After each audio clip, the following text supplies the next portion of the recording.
Then I'm too tired. Huh? Come on in, come on in, come on in. Yeah, don't be suspicious. Look at that face. Come on in. We're discussing, and we lost the main guy I wanted here. There was a South Korean here. And I'm trying to explore how Africa can live with its... without losing its without losing now, its culture. The difference with these brothers is that your name is Samson. Yeah. So, as what happened with the brother from Wow, the brother from South Sudan, their names would have a traditional African culture, whereas their names are already kind of Christian or biblical. Let's not say Christian. Biblical. Your names are Samson is biblical. It's biblical. So Enoch is biblical. So what I'm saying is, you becoming a Protestant from your Orthodox religion wouldn't have the problem that gentleman just had. Do you see what I'm trying to say? I'm talking about where, like, the name, for example, let me ask you a question. The name Sagal in Somali, what does it mean? Sagal, I think it means beauty or something. It's to do with the clouds, like the formation of rain clouds when the rain is to come. Now, just imagine you remove that name and you only keep an Arabic name. You lose a lot of your culture. There's so much rich history about pasturage, about taking the camels to where the rains are, where the new grass is. All of this culture is lost by moving that name and calling us Samira. Now, that's what happened to this brother's culture. That's what happened to this brother. Come, I'm just saying this quickly. Are we just borrowing? I just want to borrow you for a short time. What I'm saying is, I was just saying to the brother, with the people from the Abyssinian culture, Eritrea, Ethiopia, Highland people, already their names are biblical. Their names come from the Bible. Like Samson and Enoch, their names are from the Bible. Now, if you have a name like Aru or Garang, then I am told, and I saw it on Facebook, and my friend Marwan Martat showed it to me. He's a South Sudan. He said, look what this priest, this pastor said, that these names are now, they should be shunned. They should be, a true Christian of South Sudan should not have that name. Now, I got worried by that, and that's why I grabbed that South Korean man to find out how I can learn ways to be both evangelical and African. And funnily enough, as fate or God would have it, you turned up at the same time. And I saw that you are South Sudanese. And mashallah, I saw you are South Sudanese, and I could put this question to you. And I was hoping the Korean guy would have been around. I don't even know when he did the moonwalk and slipped down. I don't know what he did there. But I think it's because of this. Anyhow, my point is, people from the big cities like Wow and Juba, they are not living like the people in the cattle camp. You don't, because you know they have a pastoral culture. It's centered around cattle. The Dinka mostly, and then the Nuer. The Shilluk a bit, but then other people. Mostly the Dinka and the Nuer, your culture is around cattle. The real culture. Similarly with your people, those who are not the Bahara, you know your culture is largely centered around the herding camels. So there is a culture around that has its own internal aesthetic. Now for religions to come and tell us that we should change and become like the religion in those, in my opinion, unnecessary ways, is subtly telling you that your culture is inferior. What would you say to that? That's wrong. What you are saying is... Okay, shall I repeat it? Shall I repeat it? There was a post on social media about a pastor in South Sudan, where he comes from, saying that from now on, since you are a Christian people, you should cease and desist from having traditional Dinka and Nuer names, and Shilluk names, and Lotuka names, and Toposa names, and Zande names. You should have biblical names like Enoch and Samson and Yasu, Lisa. What do you say to them? Anyway, I don't know about the priest you are talking about. If we were friends, I would post it to you. No, that could be true. That could be true. But why he's saying that, okay, I can only make some assumptions. First of all, we are in a global world now. Right. And influences come from very far away.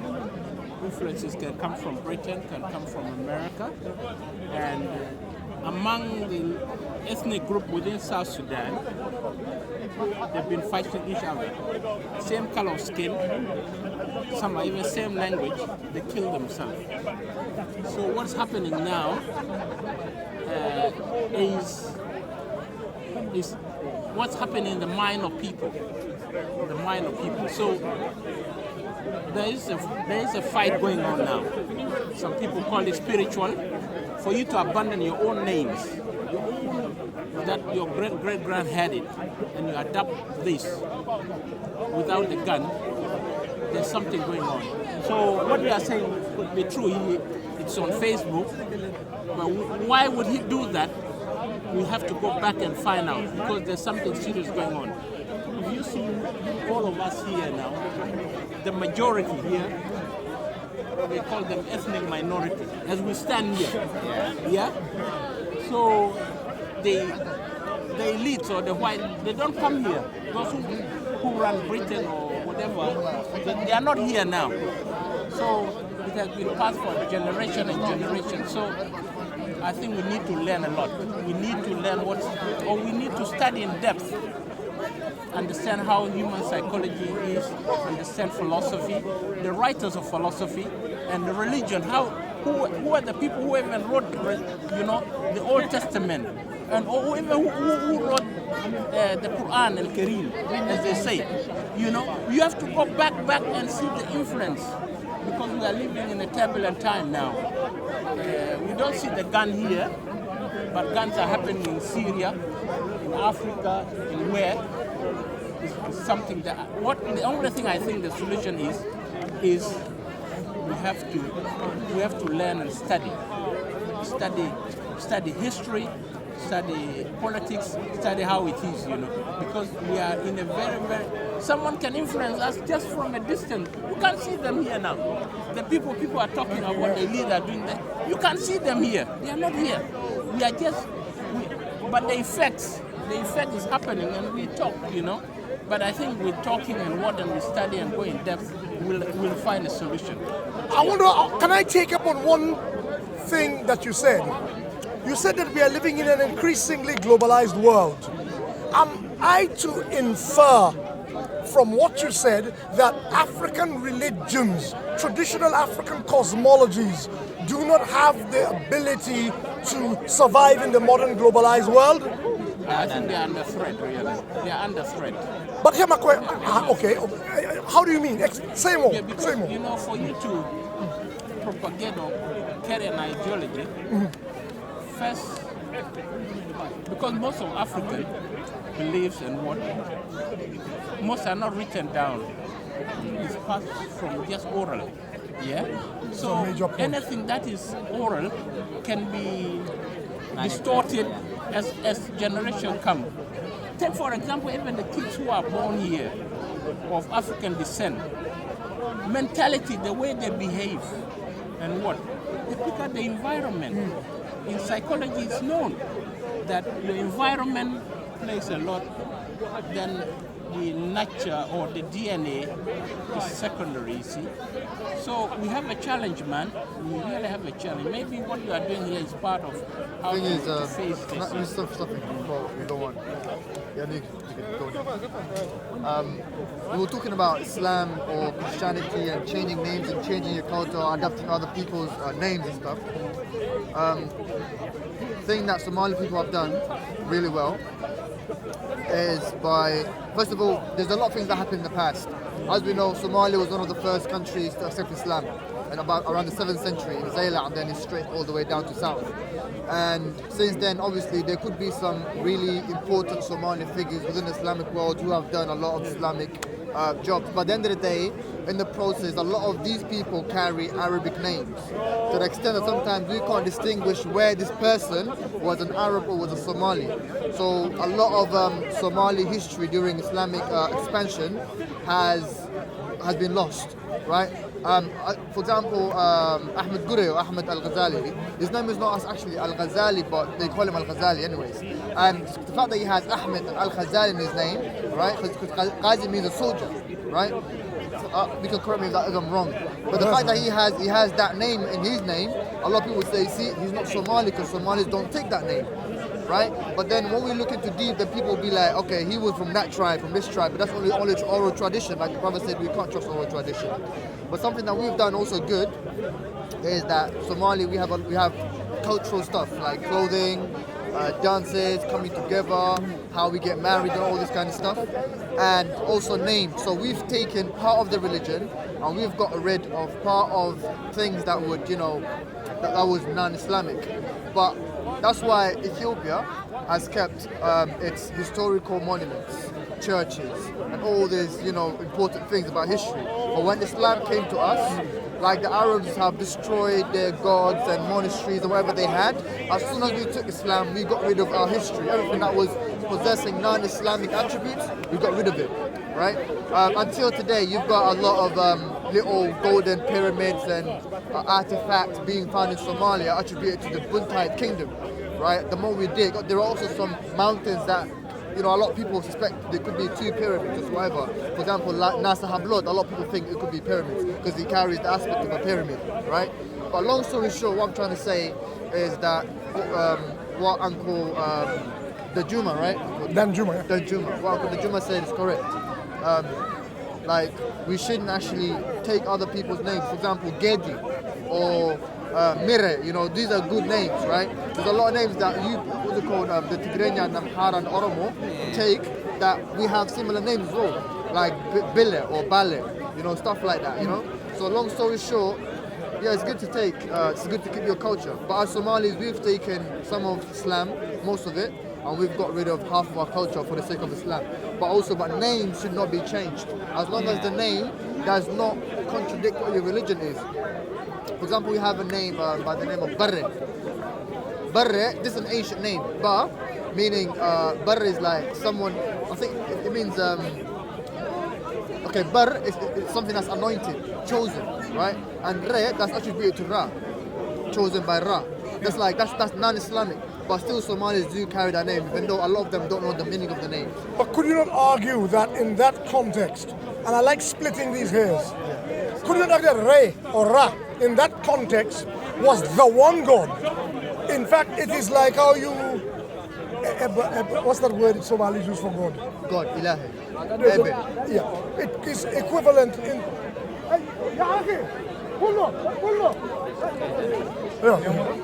so it can be equivalent to God.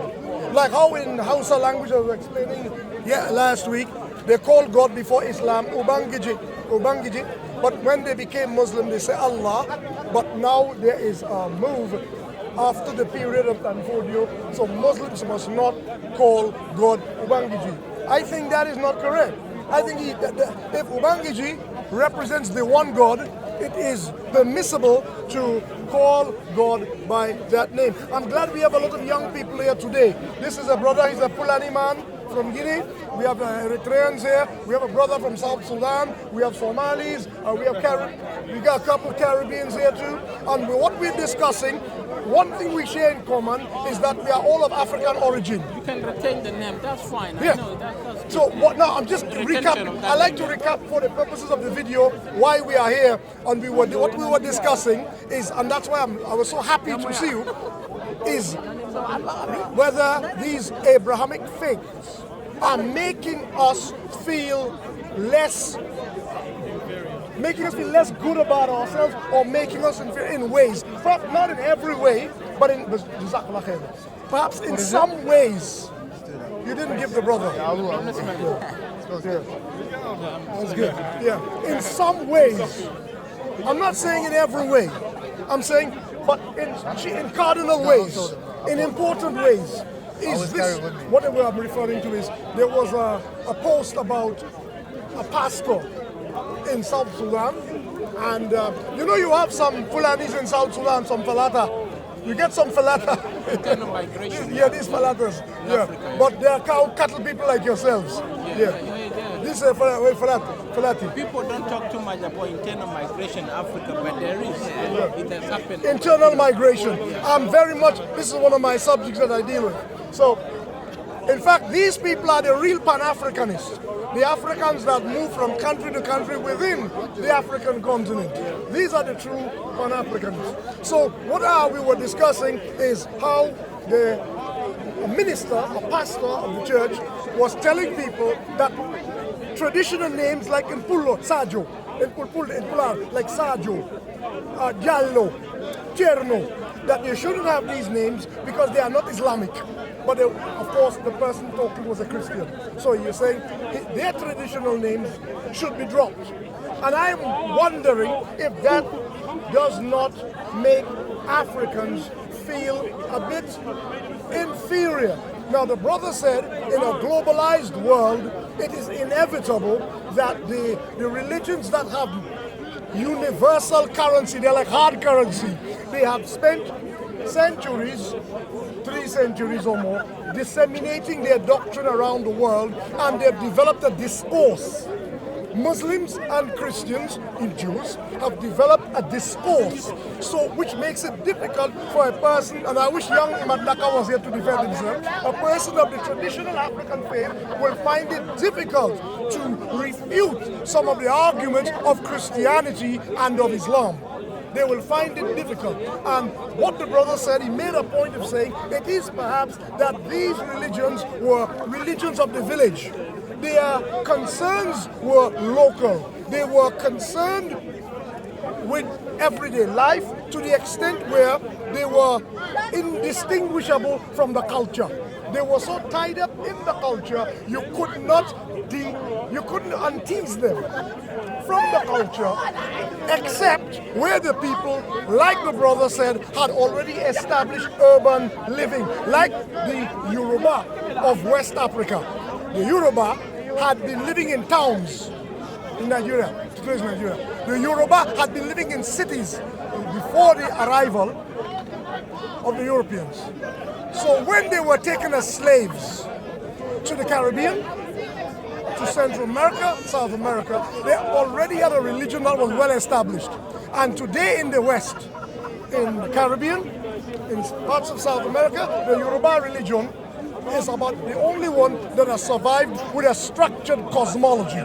So to that extent, I was hoping that there would be somebody who would come with a counter view to what you said about the viability of the traditional African position. Because I call him young Mbandaka because I know his dad. His father is Mbandaka. And he is an advocate. The young man who left with the woman, he is an advocate of the return to the African cosmologies. I'm going to use plural because there's not one way of being African. So what the young brother would have been arguing for had he been here was that Africans all over Africa should return to African beliefs and relinquish Christianity and relinquish Islam and Judaism.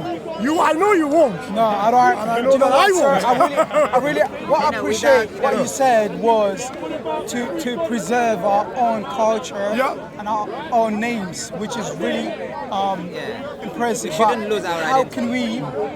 How can we hold on to our names, our culture? I don't think it's only religion, which is one area of the way we're losing our identity. Exactly, I do agree with that. But when it comes to the faith, you're right. As I told you about Islam, people, even though they have their own language, they don't want to even make it the national language in our country. They want to speak Arabic, which most of them, they don't even know. Yeah. So what I was trying is, I really appreciate what he was trying to do. Hey, you're back. No, I need you for 1 second. It's really important. All right, good. So what I was trying to say is, I understand your point, which we should reserve or hold on to our own identity as Africans, which I really appreciate that. Right. Christianity maybe done a lot of damage in our culture, which it shouldn't be. Even though I'm Christian, I do believe in Christ, but still the way how we came from Western to be honest, I don't consider our country, my religion, as from the Westerns. It comes direct from where it originates because yeah, we do have, as I told you, a lot of people when they have arguments as well, they do quote Bible from the English one, but my ancestors have their own, not English. It doesn't come straight from English, but straight from where it originates, which makes me a proud person. Exactly. Yeah. So let me pause you, put you on pause before I lose this young man. Sure. And ask this young man, this lovely young man from SK. Yeah.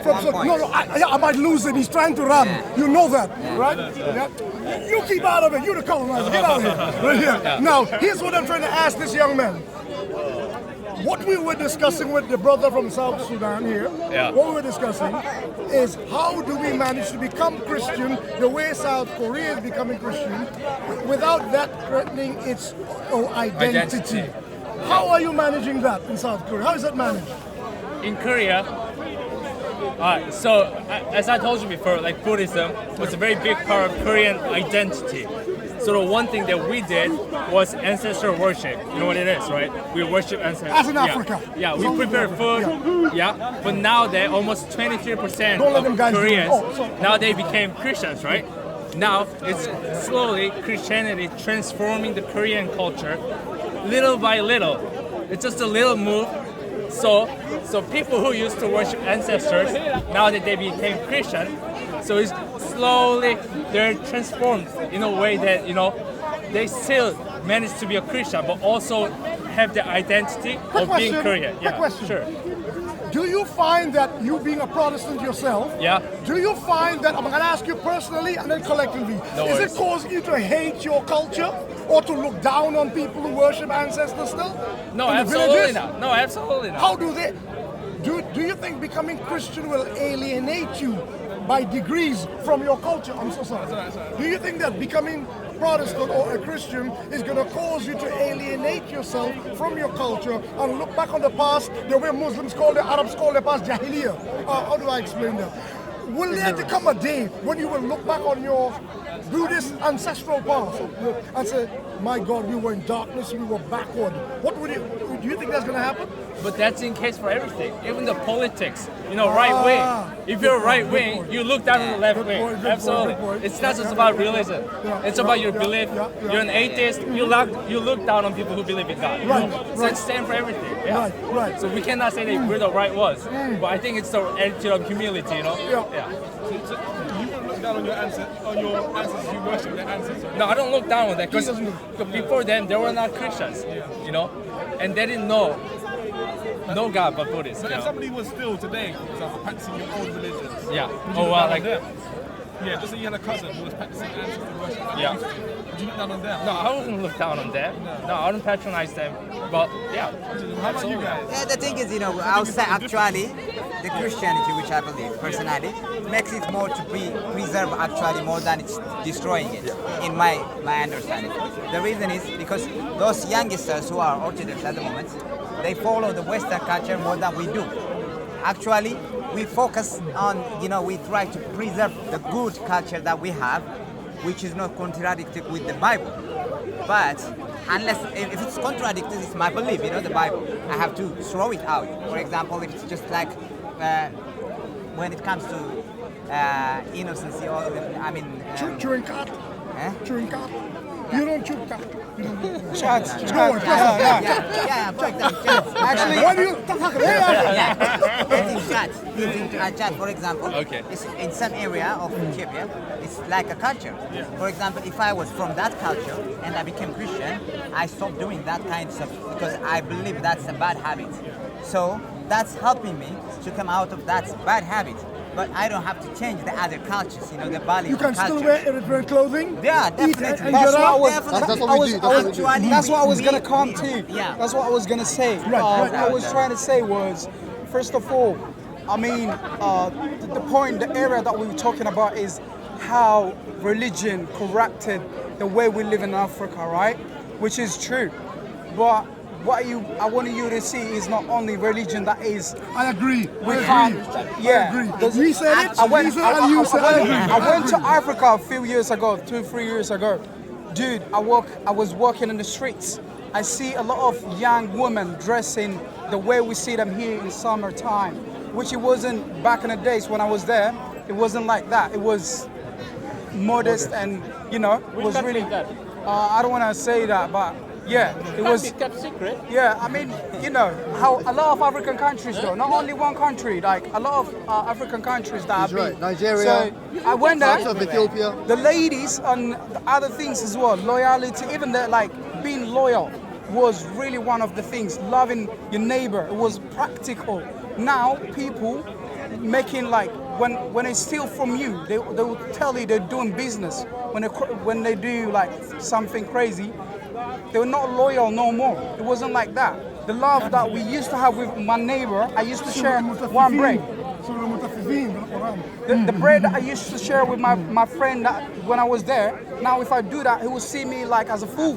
He would think like, yeah, I did this to him, but I did it willingly. But things have been changed. Do you think it's not only religion? That's what I was trying to say. We are people are exposed. I'm with you. I just like lead. yeah. Here's the reason why I started something. Here's the reason why I lead with the subject of religion. First of all, because of the article, and secondly, I'm not going to repeat it because it's already there. And secondly, because religion has a curious quality. Since it's considered the more elevated aspect of a culture, it has the ability to then determine the rest of our behavior. Definitely. And what I was saying is, in your situation, he made the point of saying Christianity was a gradual change. Yeah. It was gradual. In your case, your Christianity is even indigenous. In other parts of Africa, and Islam, let me go to Islam quickly before I go back to in his part of Africa, Islam came so early, it became indistinguishable from the culture, the way I've been discussing traditional African religion. But in other parts of Africa, in fact the vast majority, where like my brother comes from, Christianity arrived as a culture shock. And it has caused people to feel less about disagree with me if you I have seen this. So perhaps I'm not using the best examples, except for my brother from South Sudan. I am not get the best examples of the culture shock I'm talking about, which is causing people who adopt these religions to think that their culture is inferior. Yeah. Like you said, there was some experience actually which happened even in Ethiopia. There were some tribes who has different culture from that area where we used to live. We have our, there's different ethnics. Yep. So when they travel to that ethnics, they start to teach them that the way they are living is wrong. So, but after a while, they they realize that they are doing it wrongly. The main core point is not about changing their lifestyle. They should change only their beliefs. And there was some argument, like I said. But like I said, in our culture, I would say the main cause actually is now it's not believing in anything. It's the main issue at the moment. If you see this feminism and everything is which is corrupting most people, which I understand, whenever we go back home, people they see through YouTubes and everything. There's so many information which comes from this Western country, which but is this kid from them. SK, he's saying the same like you. Yeah. But is that restricted to big cities like Seoul and Asmara and of the Juba time. and what? Most of the time. But maybe we're not the real Africans anymore. Maybe the country people are living a completely different. The man in the cattle camp, the man out there inside of Somalia. Maybe they're living at they're living a different life from you in Mogadishu. But by the way, as you said, you're not using the perfect example, which is true. In few days, we're gonna celebrate Easter. Okay. If I invite you to where I worship, you'll be amazed and you will fall in love with my culture. Is the food the way, Eritrean? I'm telling you, You bro. got the incense, the prank, the luban. Everything. You have the It's on, yeah. No. the coffee ceremony, the church. I never. Would you have a lovely lady When in the I was, coffee ceremony? definitely. I like that. Justify. Yeah, that's what I'm trying to say. For example, me, I never wore my traditional clothes when I was back home. Yes. But here, when I celebrate Easter or other like holidays, you'll see me with my traditional clothes. You know what else I realized? So to Yeah. interrupt you, Sorry. thing with Christians in Ethiopia is that they you have the white clothes with the line, lovely. with the, With the border. yeah, and Yeah. that's beautiful. But also now when they go to church, they cover, like the The old churches Christian. in my area, I see them. And that's beautiful. In Harrow Road, in Harrow. Yeah, the new one. I Yeah. see them all the time. When I went to Ethiopia for the first time, Yeah. I saw a bunch of Christians coming out of a church. I'm like, why are these Muslims in the church? that's what I thought. Because here in the West, people go to church with all different times. You get me? You're thinking, like, what kind of worship is this? You see, the question was. Yeah, the question was raised because my brother from South Sudan, Marwan Muatat, he and I discussed this all the time, and we were saying this. And I'll put my cards on the table straight. I said, look, I am conflicted about the role of my religion in Africa. I am conflicted about the role of Christianity in Africa. So maybe, since you are the youngest Africans, the Republic of South Sudan, since you are the babies in Africa, you, South Sudanese, had a golden opportunity to do everything African from the beginning, min al-bidaya, African min al-asas, from the beginning. So when I used to switch on his television, he got the South Sudan channel. Every day I saw Protestants telling the people to be Christian. And I will be frank, I wish my other brother, Madakasan, was here. And I said to Marwan, I'm a little bit worried. These people are jumping straight from their original beliefs into this with no transition. And when I go to their funerals and so on, would you be worried if you were hey, for how are you, Islam? countryman? How are you? It's a No, I pleasure want to ask always. him. So now just Would you be worried if it was about Islam as well? I wanted you to be like, I don't want you to be like focusing in persons. That's how you started it. Straight would up. you be? Would you be? Yes. Fair I enough. can say that with fear of hesitation. you To be me, what? if he said, remove Christianity from that equation and put Islam instead, would I still feel? I would feel the same way. Hey, remember the post I put up about Papua New Guinea? How I wrote something about Papua New Guinea, where you know the Indonesians have colonized West Papua. The people look like Africans a bit, and the Indonesians colonized them, and they show one picture of them wearing their traditional clothes, a bit like South Sudanese, and then in the next caption, they have become Muslim and they're wearing thobes and agal, hotra, and all this. And I said, I am not in favor of this. That is cultural desecration. It's desecration. And I'm a Muslim, and I say this, and I have this conversation with Muslims all the time. I say, look, I belong to the Malcolm X school of Islam. You know, they like to talk about four madhab. I said, nobody appointed Ahmad ibn Hanbal, Shafi'i, Abu Hanifa, Imam Malik. Nobody appointed them and said, them and Nuqad, there was Ja'far, there were others. So I say we need Tajdeed, we need a Mujaddid. And for me, my Mujaddid is Malcolm X. What's Mujaddid? Oh, sorry. You know, you make me think you're Muslim when I look at you. You're misleading me. What I mean is, there's a belief in Islam that every 100 years a person will come to renew the religion, to cure, like how the Protestant Reformation I was talking about, like the Reformation, like that. He come and he clear out all the rubbish out of it. And I'm not saying the rubbish is culture. A lot of Muslims like to go for the C word. I do not say, in fact, I'm a proponent of culture. I am a promoter of culture, good culture, progressive culture. I want us to be able to fall in love and be comfortable about the good things in Eritrea, about the good things in South Sudan, about the good things in the Somalis, about the good things in Jamaica. I don't want us to be proud of the bad things in Trinidad. Why? No, I want to be proud of the good things from Trinidad. And to me, that is culture. Let's do I'm not saying we shouldn't borrow from other people, but we take it slowly, on our own terms. If we can't accommodate it and it is swamping your culture, you're taking it too fast.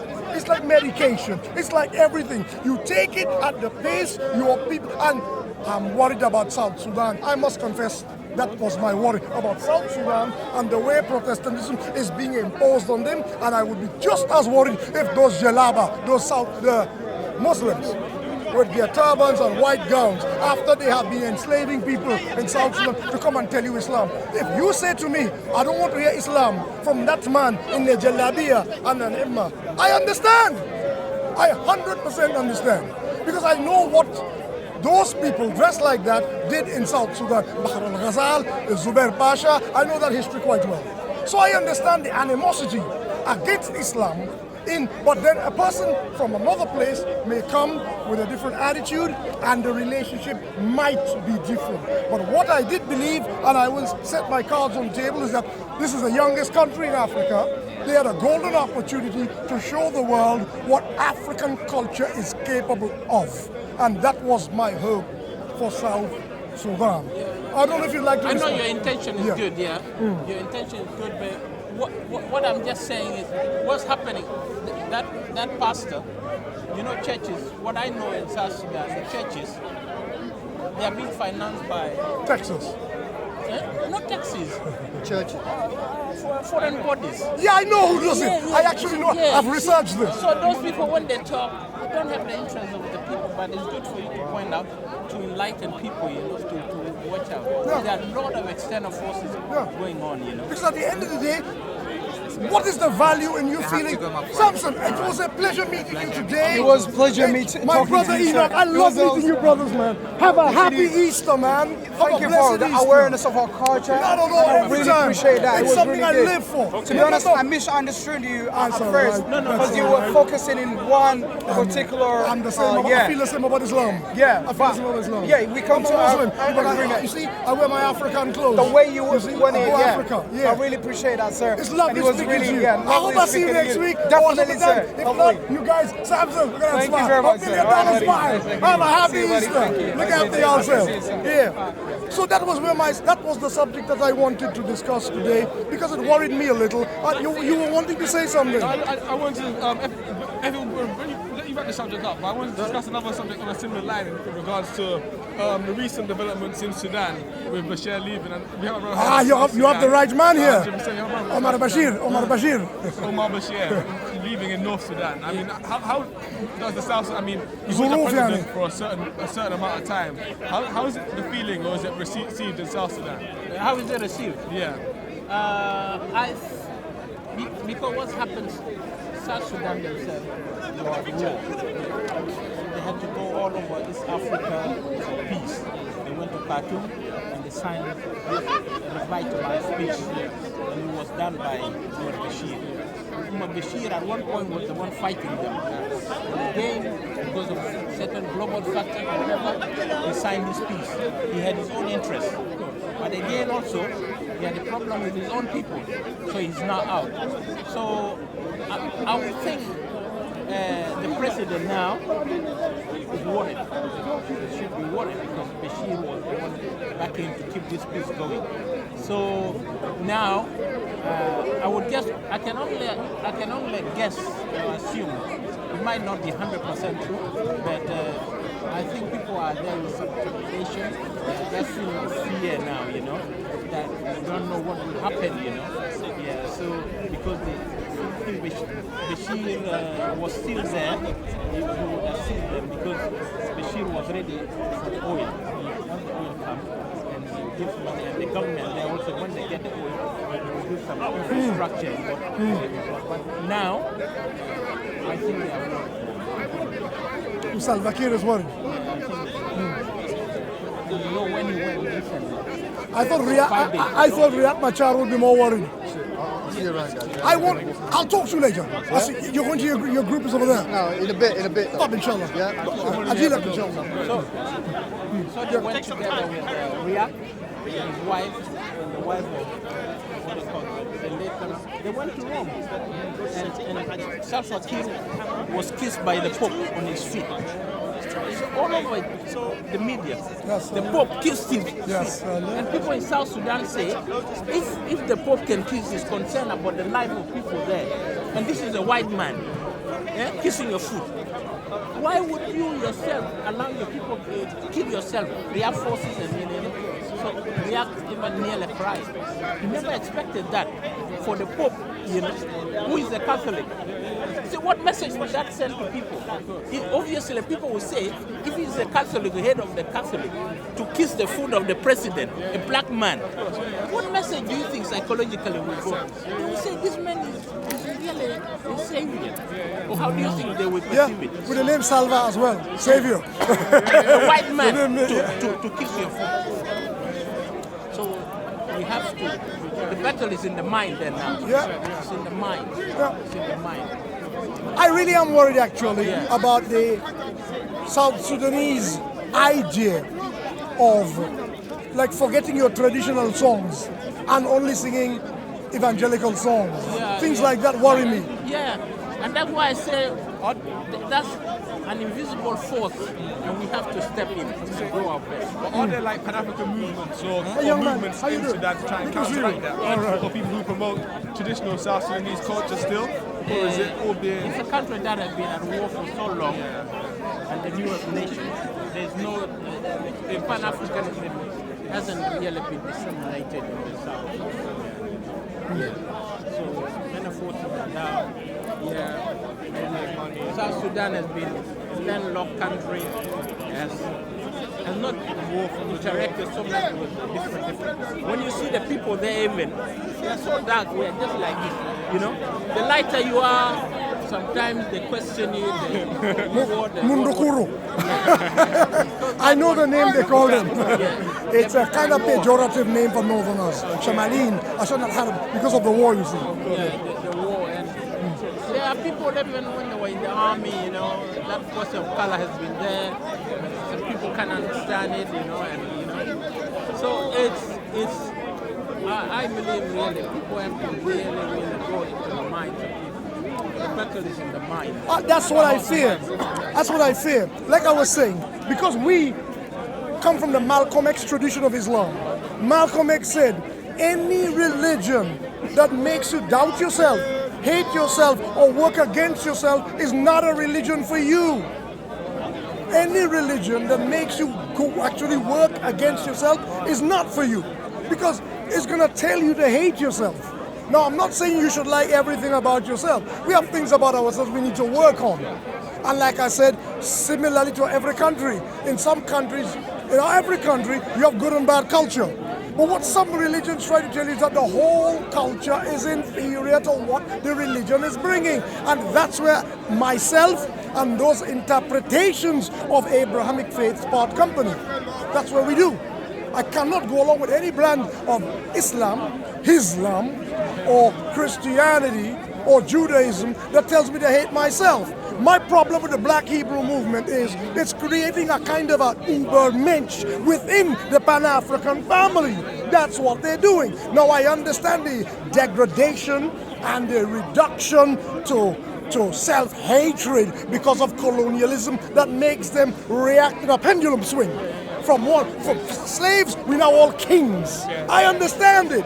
But what it's doing is also saying our chosen land, I'll tell you who these people are after, maybe you have never heard of them. Their chosen land is Israel. Black people is not Africa.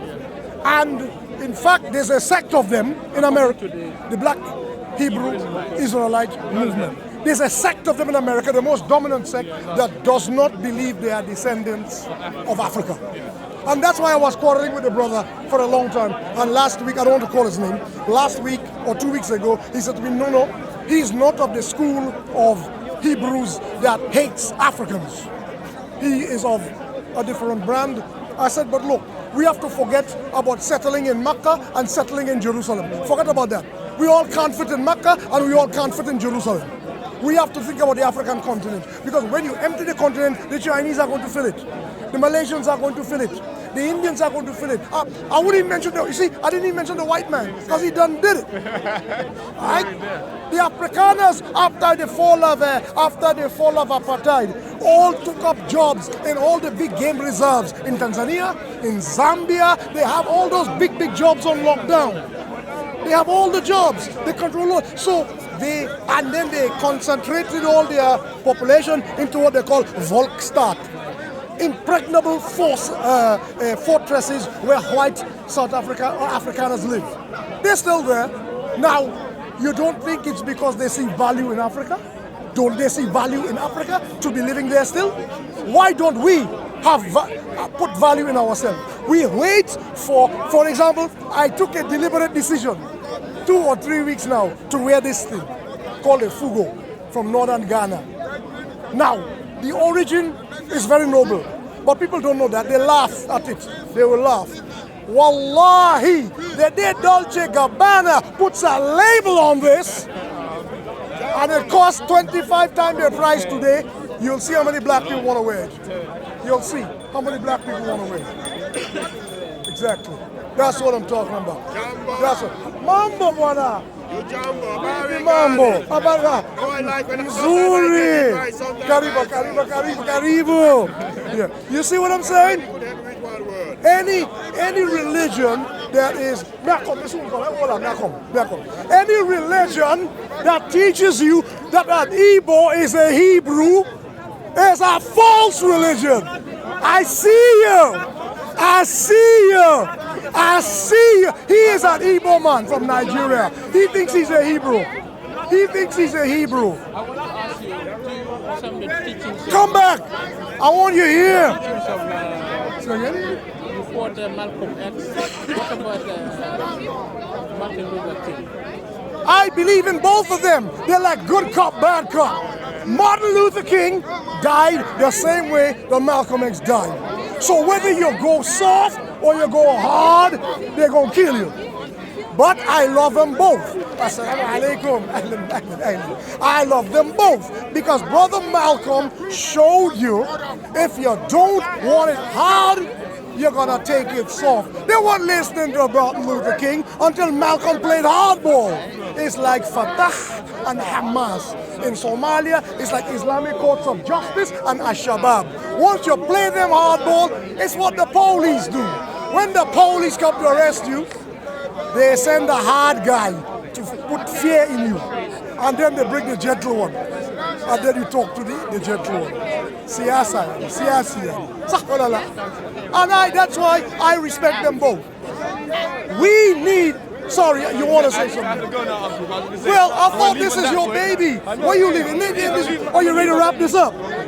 What, did you get the information you needed about South Sudan? Yeah, definitely. Okay. Hopefully, you come to the park regularly.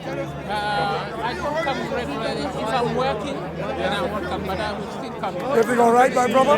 Lovely to see you. And I learned a bit more about South Sudan. I'm very interested. I just got it from the brother who has the stall outside. Out there. Yeah, I saw him. This whole Bashir. I just want to read it and know more I facts. have so many books I haven't read. I got to read what I have on my... During his time. I have books I haven't read like this. I hope you read it. And let me know.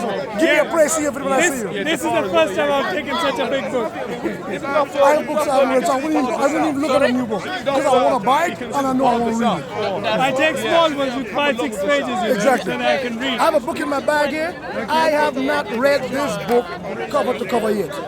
It's about, I'm reading about the Fulani because of the situation of these people. They are Muslim people in parts of Nigeria, and they are being killed because of the conflict between herdsmen, the herd and farmers. So it's something I'm reading up, but I should have finished this book a long time ago. Read a little book. Yeah, let me get back to what we'll talk soon. That's all right. Let me get back to this. This religion thing in South Sudan, it's a religious racial war that has confused the mind of people. If I tell you that Sudan, 69, it was taken out of as an African country, it became part of the Arab League. 69. Yeah. Nimeri? Nimeri. Yeah, took it and it was in the Commonwealth and he took it to the Arab world. And Somalia also always. to the Arab world. Min zaman. Somalia min zaman. Has created confusion in the minds of people. Well, I'm happy that they have young Somalis like this who think differently. They think differently. Because, look, we need to make a distinction between being Pakistani and being an Arab. A Pakistani is a Muslim, he's not an Arab. And the more a Pakistani thinks he's an Arab, the more he'll hate his Pakistani self. And we need to make these distinctions and always be aware of them. A kind of cultural mission creep that comes with religion. Salamat! In Sudan, تعال. سلم عليه. نوبي من ولي حلفة. اهلا وسهلا اهلا وسهلا كيف الحال؟ كيف الحال؟ موجودين تفضل. I know all the old men. You know when they get to that age. They prefer to speak Arabic, and they identify when you tell a person, Yeah. they deny their own language. Yes. In Sudan even, the Jalin they speak Jali, Shaggy speak Jali. Yeah. But the The Nagla have their own language. but when they come to schools and universities, they speak only Arabic, and they try to deny, they feel a bit inferior when they mention their own. Yeah. So that thing is happening in different And the Africanity name is clear. If you look at Dongolawi, they are near Hedasher. They have the shulukh. How do you explain it? I want to use, I try to use modern language. Ethnic mark. So I don't know. If you say tribal scars, people get upset. So I don't want to use that language. But the Dongolawi, they got 1, 2, 3. The Jali have T and H. The Jali, they have H and they have T. So they still have their mark. So that is a clear indication that they are Africans. But like he's saying, they will deny their Africanity because they're Muslim. I'm a Muslim, but I'm proud to be an African. And I am a Muslim. I fast, I pray, I do everything.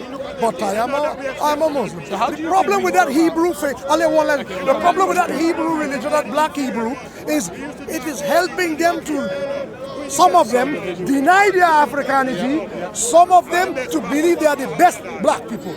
Everybody else is down. And we don't need that. I'm the black. We have enough problems. We don't need that. I'm very sorry. So that's why when I see them, I criticize them. I will say about. Sorry, you're going to say. My last thing before we wrap up is how would you put both of you, my elders, my uncles there, in terms of combating that in places like North Sudan or even in South Sudan, or places across Africa where there is this battle in the mind going on?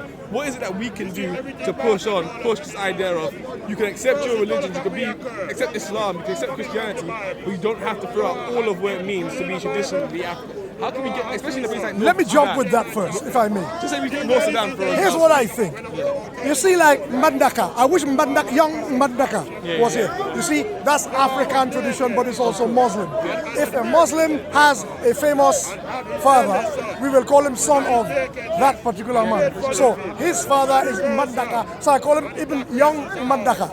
That is also an African tradition. And that is where a lot of African culture and Arabic culture do interface, and where the Pan-Africans get upset because they think we're taking Arab culture, but Africans do that as well.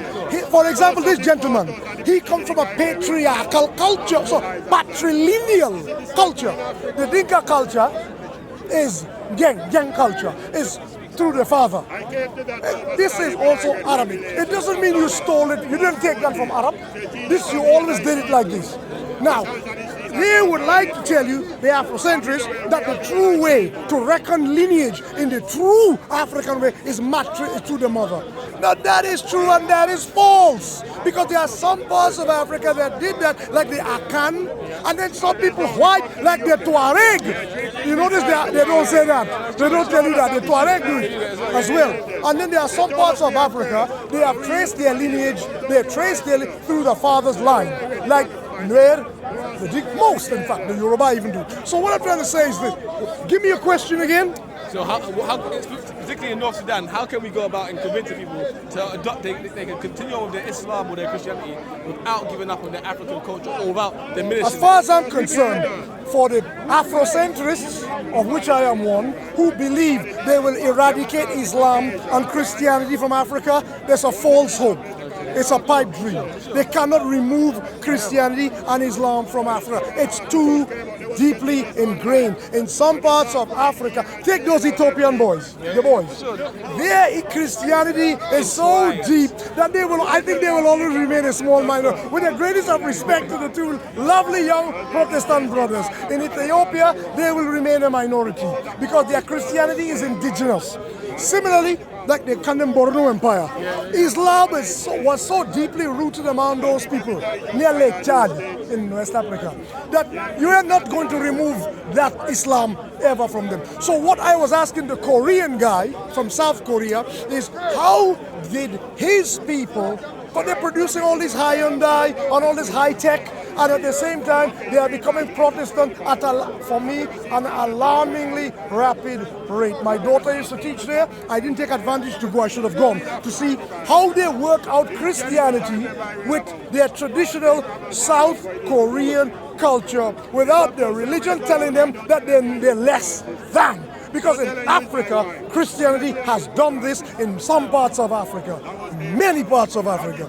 And in Africa, Islam, Muslims too, in the Sudan and Yokis, have told Africans they are abid, less than. So he is asking me, how do we negotiate a dialectic between the Abrahamic faiths in Africa, but he wants in particular reference to the Sudan, without it making us feel inferior to the places from where these religions come? I think that is the question. So I want to open that, give you that part of the floor. My answer to that is we have to do collectively to our own research. That's by reading and when you read in depth, you'll be able to know who is biased and who is neutral, who is giving the facts out there. And also, I think subjects like history are very important. Even the Bible, religion, even the Quran, to understanding history, sociology, anthropology. Then you will come out with around, combating all these external forces here. Because what's happening now is you find that people, this environment and this media, man, is playing really a big role, It does it subliminally, without knowing, You find people now, even sisters, brothers, and who they believe in that icon who they never know how they behave on TV or what social media. It's really, and I think if we study in depth really, we'll come out with something, More education. Let me hear what your idea is on the subject. I mean, I think it's quite difficult, but I think there's definitely hope with the youth. So I've got quite a few Sudanese friends who are from around Northern West Sudanese London. or South Northern Sudan? Sudanese, a couple from South, mostly Northern. And there's a much more stronger Pan-African vibe, maybe because they're over here in the UK, maybe it's because they're young and they're youthful. There's definitely a lot more Pan-African vibe through them in terms of belief of African unite and so on. But then even within, talking to them, up until even last week, they would say to you, Bashir is never going to go, Sudan will never change. And so to see this week happening, that Bashir is gone now, and that you see all these young people out there protesting at these universities, and I do wonder if these young people are Pan-Africanists or do have a lot more of a appetite to unite with their fellow tribesmen from across the board, and whether they do want to return to more of a love for their own traditions. I saw during the protest, quite a lot of women were wearing their more traditional dresses and were bringing out some of the old traditional flag. A lot of people were flying the old flag. And so it did seem to be like there was a return to embracing a time gone past. And perhaps in the same way, Texas has big money funding certain things in South Sudan, perhaps us who call ourselves Pan-Africans here in the UK need to start thinking about how we could use our position here in the UK to start funding civil society in places in South Sudan and North Sudan. Like in South Sudan, like I say, civil society would have been taken out by this war for the past few years. So they're not going to get back up unless somebody else could give them a hand up, really. And that's really going to come from us here. I don't think our money will make a difference in that hippo-trench divide. Parts of Africa being funded by the Middle East into jihadism, parts of Africa being funded into the Crusader Christian mentality from Texas and Alabama. I don't think our money, our few shekels, is going to make a difference. I think what we need to do is like what the brother from South Sudan just said. We just need to do the teaching. As they say in Arabic, kilmetain wa bes. We just need to do the talking, the teaching. There's little that we can bring to bear in terms of financial clout. We can't match Qatar's money. Qatar has been putting money into places where Saudi Arabia just did because Qatar is trying to rival Saudi Arabia on the world stage.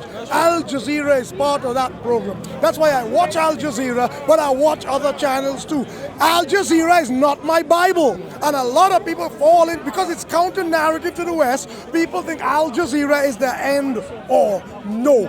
Like any news organ, it has an agenda.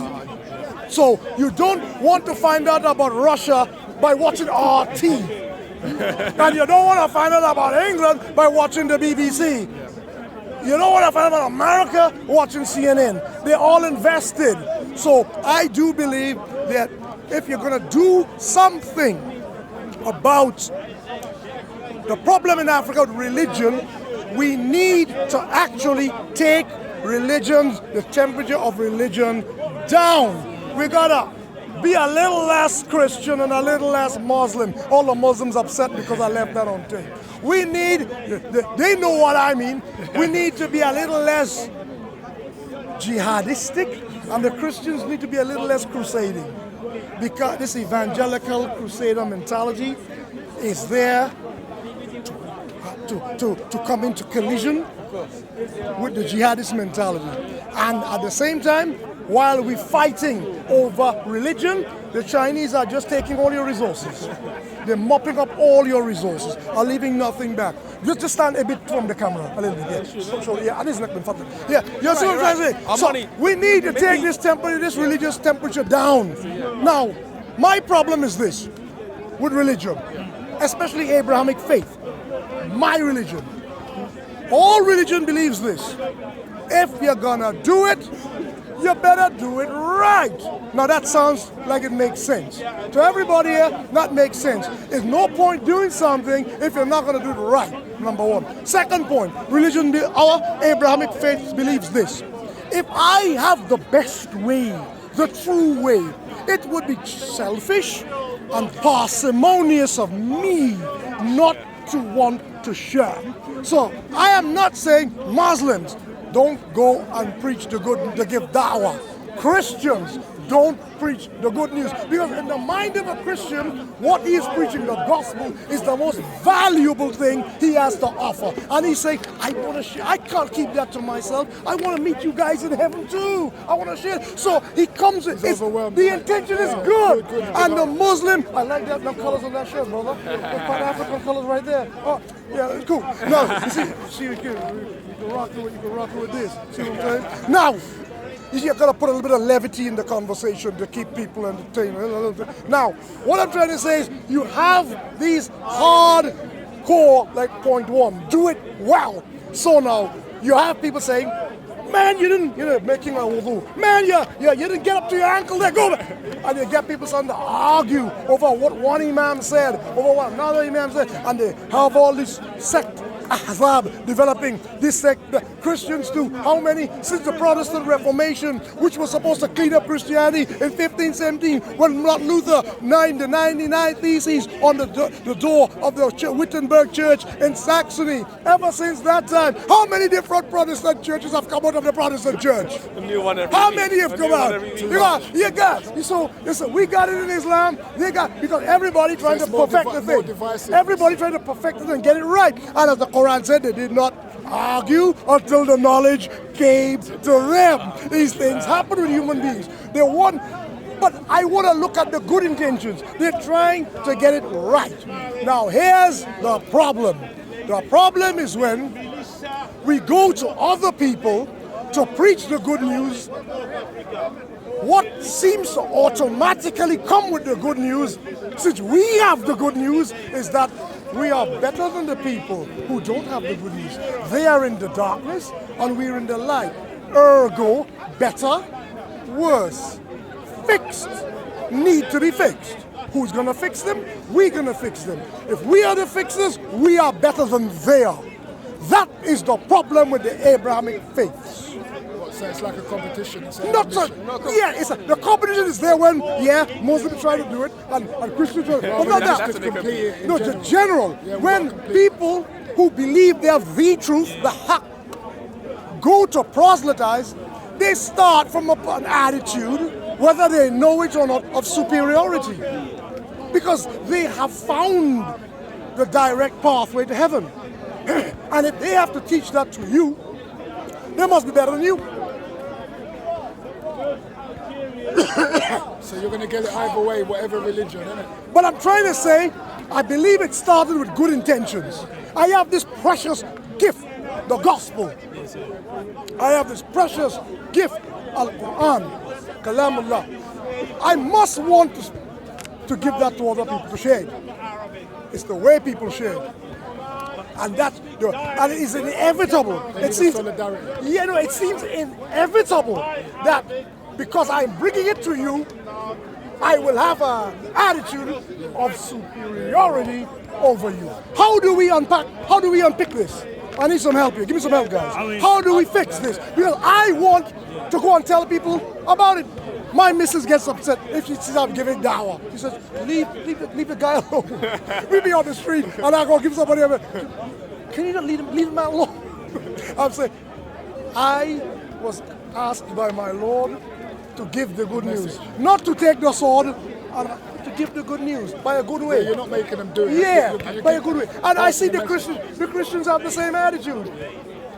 How can we do this without a superiority complex? Well, I think it's going to be applied differently. It will apply differently to different regions. I think it's to do with respecting someone's culture.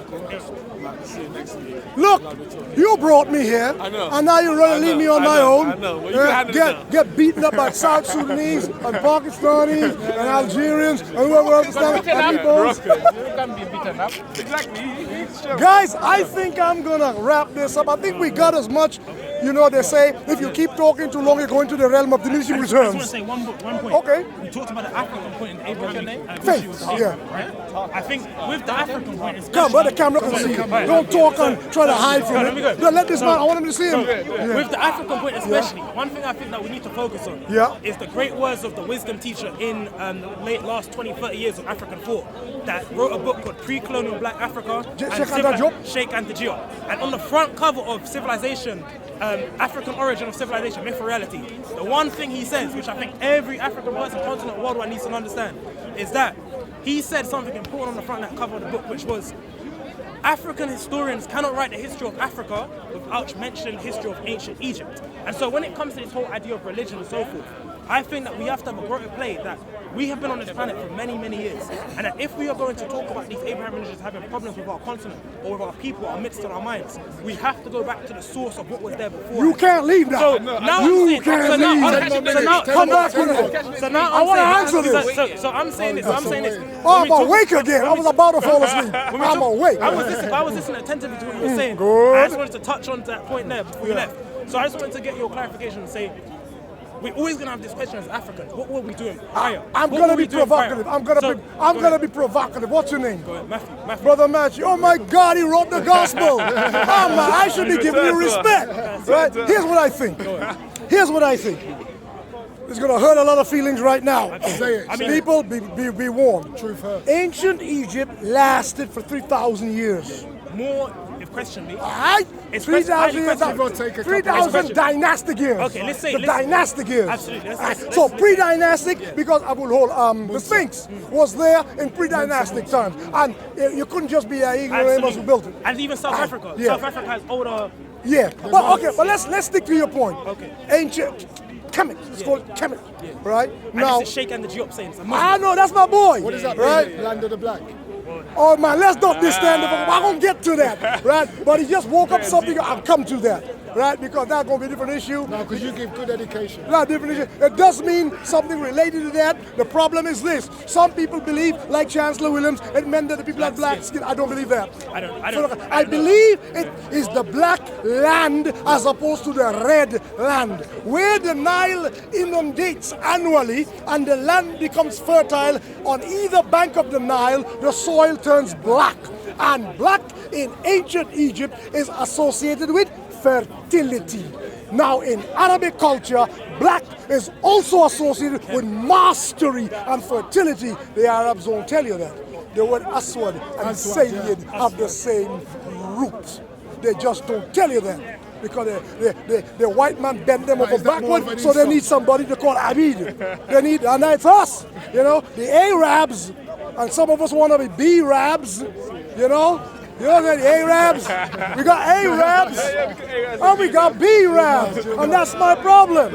What's the next one? Well, who is the crabs? I'm coming. Well, we got drabs too. We got D-Rabs. We got drabs, drips and drabs. Serious. Now, for me, the B-Rabs, they are the Arabs. Al-Mustarab. They are the B-Rabs from Egypt. to Morocco, they are not Arab, they are not Arab, they are B-Rab.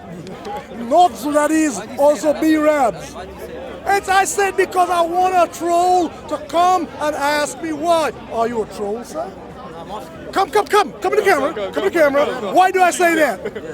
I say that because the Arabs said it. In the Umayyad period, anybody beneath the Arab was called Mawali. Yes, correct.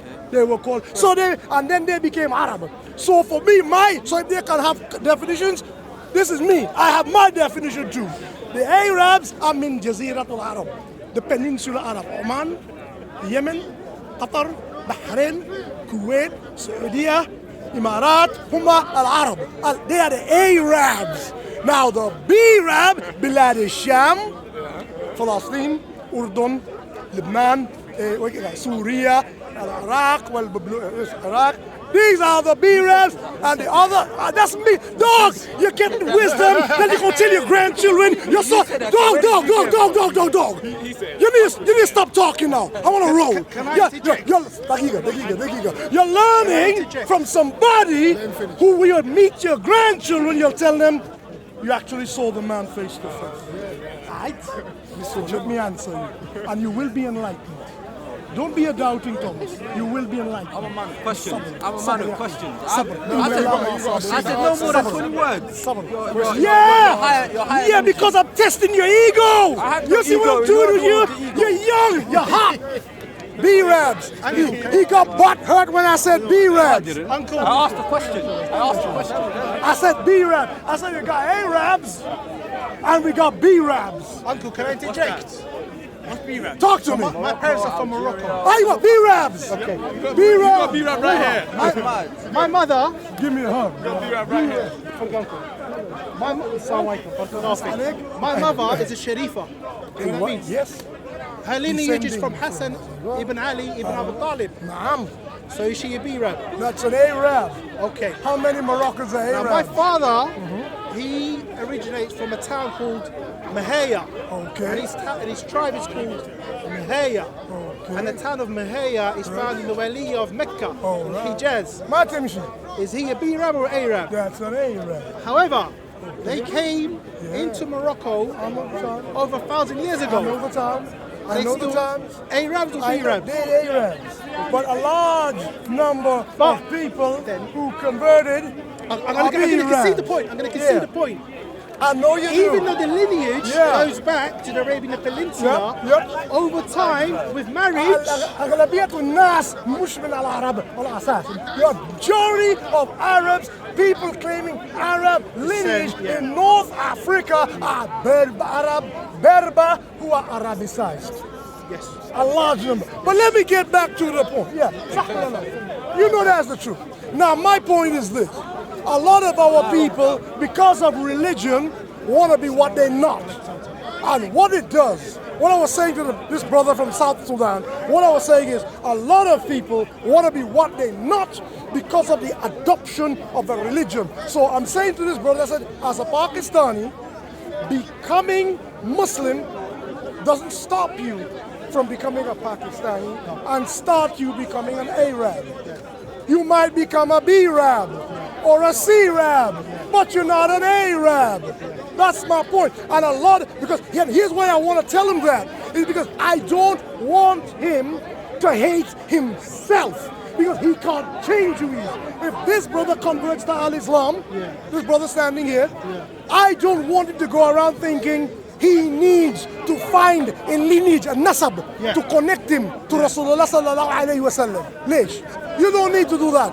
But a lot of people, I'm not talking about you, right? I'm talking about people who have done that. We have a joke in Africa, in West Africa.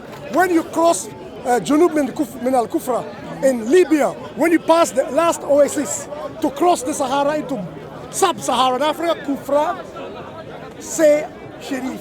Say, not you again. Any person look like an Arab, you just go into Black Africa, say that you are Sharif. The people will believe you and put you on a pedestal. They put you on a pedestal.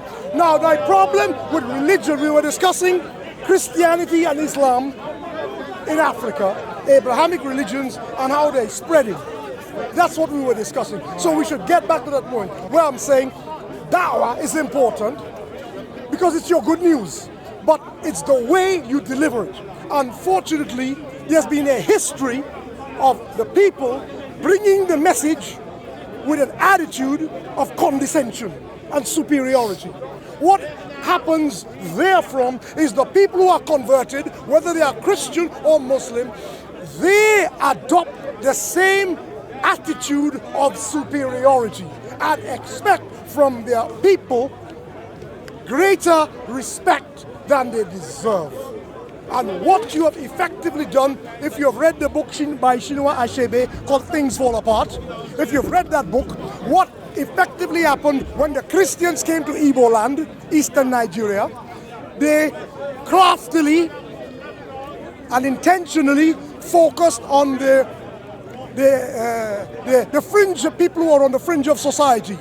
By doing so, the people who were disaffected, the people who had problems with the structure and the status quo were the first to become Christian.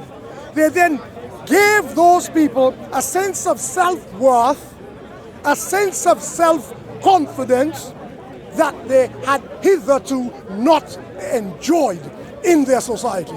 So effectively, what they did is they knew that if we went to the les misérables, as they say in French, les misérables, if they went to them, they would be easily converted.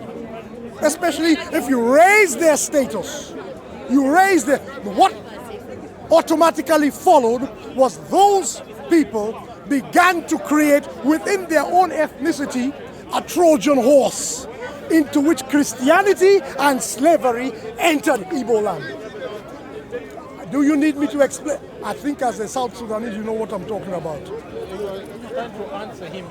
No, we have jokes. We have jokes. We have jokes. He's a baby. He talks it up. He talks it up. He's petulant. I like when he turns up. He's petulant. You see, when I was on his group, I had respect for him. Remember when I was on his group? He came trying that again. He came thinking I'd give him that. And he just got a bloody nose and he ain't recovered yet. He said, I got some tissue if you need. He ain't recovered yet. Very aggressive. You see that? You see, when I was on your side, when I came there, was I? He heard. I hit you too hard. I hit you too hard. I was teasing, I'm sorry. I hit you too hard.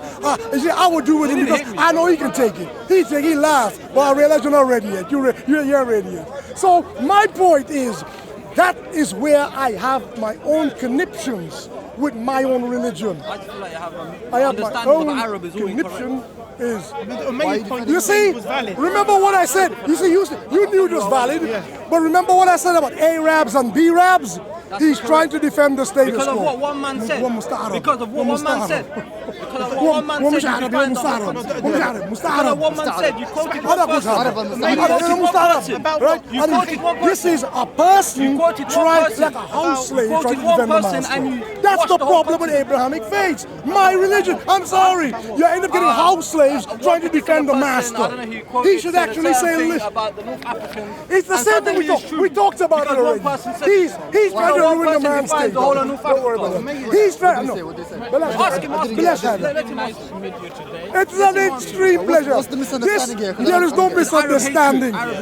He came thinking he could adopt the same sort of attitude when he was interrupting 2 weeks ago. And I showed him I wasn't having it and he's a little bit pained. Don't be upset. I asked you a question. I asked you a question. Danjuma. Atian. I have a friend, Atian Akundin. A good friend of mine called Atian Akundin. He's a good friend. We used to live together in Alexandria. Atian Akundin. He is, I think, I don't know if he's living in Sudan, in South Sudan. Well, he is the land of the black. But if you are in the circles, you live in London, we will meet each other. I am a very close. Mention Danjuma. You met Danjuma. Mention it, Danjuma. You met Danjuma. A pleasure meeting you, and thanks for your contribution. Uncle, you leaving? Yes, I'm leaving. Stay for a bit. I don't want the tape to be further ruined. That's why I record. He is so childish. He's so easy. He's so easy. Burns him to know that Look at his face. That's fine. I like teasing young people. Not my children behave like this. That's why. Okay. What's your name, brother? Yeah, Umar. I am Dan Juma. Everybody know that. I'm the one who just brings the pain. I'm the one who brings the pain. He's not getting your game, he doesn't understand your country. You don't understand. Yeah, I just give people things to think about. You're still around. No, I'm gonna go now. We've done this to death. He came and ruined it, and he hurt my feelings, and I want to cry. He's smiling. I like him a lot. Yeah, I like people to like shake what I'm saying, so I can tweak it. Yeah. It's good. People like that are important. What is it that doesn't like what you said? They are discussing it now. Let's get back into it. No, I gotta go. Why do you come so late? تأخرت يا أخي. It's been a long day. ليش تأخرت? What I'm explaining to the brother is, you know, عرف. The Arabic term عرف. Yes, of course. Okay. So, if the عرف, No, I did last week. if the عرف, quick point, if the عرف, if Islam comes to the society, If it's bad عرف, take it off. if the عرف does not contradict Islam, you keep it عرف. Let me give you an example. He's a nationalist. Let me give you. No, please. Please, one thing. Let me give you an example about the names. Last week, the week before, we told the Somali brothers about names. Yes. Sagal. Now, Heba, Sakhodan. One moment. Let me make a point. Come here. Let me make a point. So, when a Sahabi newly embraced Islam, Like Somalia now, I just mentioned it. Let me answer that. Change it. يعيش. He changed what to يعيش. صح ولا لا؟ أيوة. We understand that. There's a balance. No, مش هذا. What he is a supporter of Arab nationalism. He wants to be an Arab. Is that true? I don't know. He wants to be. He's a B-Rab and he wants to be an A-Rab. Oh, I elevated you. You're a C-Rab. La. The blacks. You're not even a B-Rab. He's a C-Rab. That's very rude. Don't say stuff like that. Don't Don't bring don't say stuff like that. Beat me to death. Hit me. I'm not gonna hit you, but don't say stuff like that. Aki, you're part of the I'm not divide. going to You're part of the apologize. divide. I want to apologize because you're like my child and you should have some respect. Have respect. You're like my son. You're like my son. Behave yourself. Don't be hurt. Don't call people B-Rab. You're B-Rab. Okay, you're a D-Rab. You're a D-Rab. Joking, man. It's just No, joking. it's not a joke. It's not a joke. You said some boys you get me. Use the correct A man at his age should teasing not be you. making these kind of comments. He's like my A man at your children. age should not be making these kind of You comments. said you're the original Oh my God, I'm hurt. He mentioned my age. I'm gonna go cry. Guys, do you mind if I go cry? He talked about my age. I want them to. I think we got some good discussion My brother today. is a Somali. I know. Remember we spoke the other day. Exactly. He's against the Arab stuff. Like I know. I myself, I'm totally against about the Arab stuff. You get me? Listen, when you're doing a tape this long, Yeah. people are gonna get bored because not everybody is intellectual. So you gotta put in some levity, some fun. You gotta have some jokes. Yes. No, we're mocking him. You. Not a group. You. Now he gets the game. Now he gets the game. He gets the game. You get the game now. Anyways, so we were talking about I'm Arab. gonna go. Yeah, I really gotta go. No, you're gonna do your thing now. Yeah, we might. Yeah, in a bit. There was a sister. We've got a sister here, which is. Thank you, brother. I'm sorry. Alaikum salam. Sister here. Sister Bayo. You're part of the young people's group.